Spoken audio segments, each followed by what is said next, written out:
Ya, bismillahirrahmanirrahim. Ada yang mengeluhkan seperti ini. Kenapa habis dibekam itu gatal? Ya, jadi bekas-bekas kop-kopannya itu ketika sudah selesai dibekam itu gatal.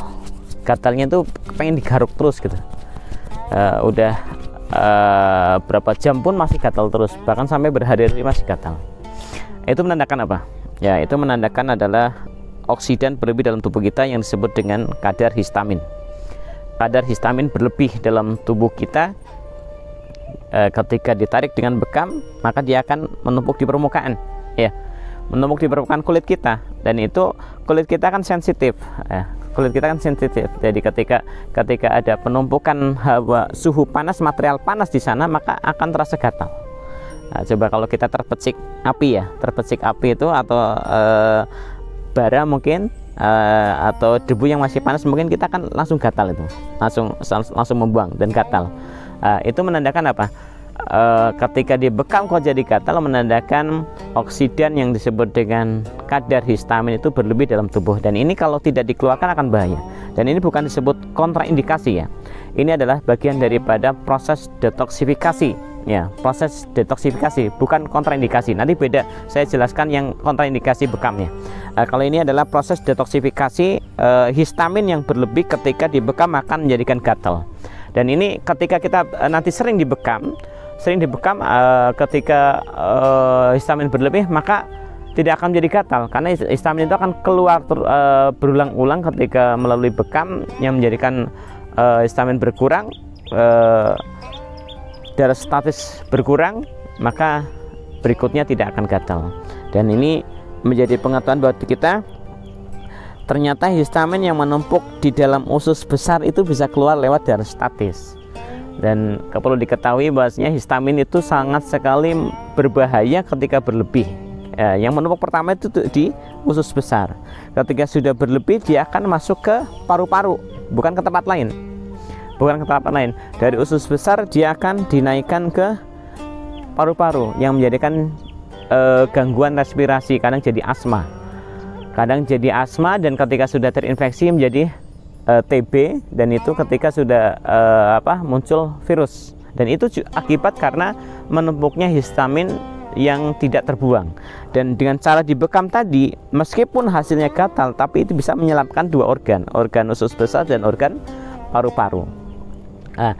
Beda dengan yang kontraindikasi, ya. Kontraindikasi misalnya apa tuh? Kalau kontraindikasi dengan bekam, misalnya habis dibekam kok pingsan, ya.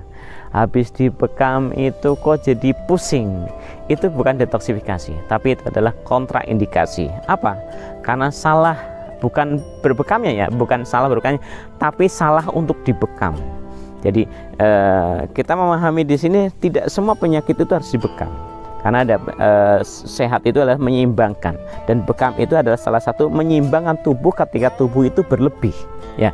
Ketika tubuh berlebih mataharinya, energinya, maka harus dikeluarkan, salah satunya adalah dengan cara berbekam atau hijamah.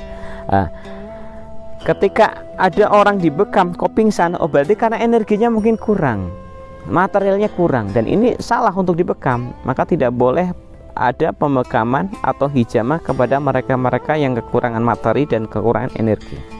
Dan ini menjadikan ilmu yang harus menjadi prinsip bahwasanya setiap keluhan apapun tidak harus melakukan hijamah, tapi hijamah itu adalah menyeimbangkan daripada pasien-pasien yang keluhannya, penyakitnya, gangguannya disebabkan karena berlebihnya energi maupun materi tubuh si pasien. Dan ini menjadi prinsip di kami, kita tidak menjadikan semua pasien harus dihijamah atau dibekam.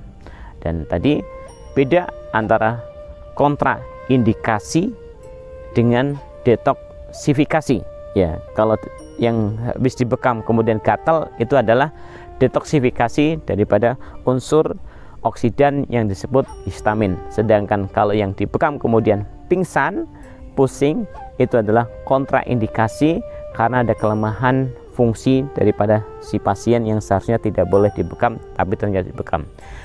Bijak dalam melakukan treatment, bijak dalam pengobatan.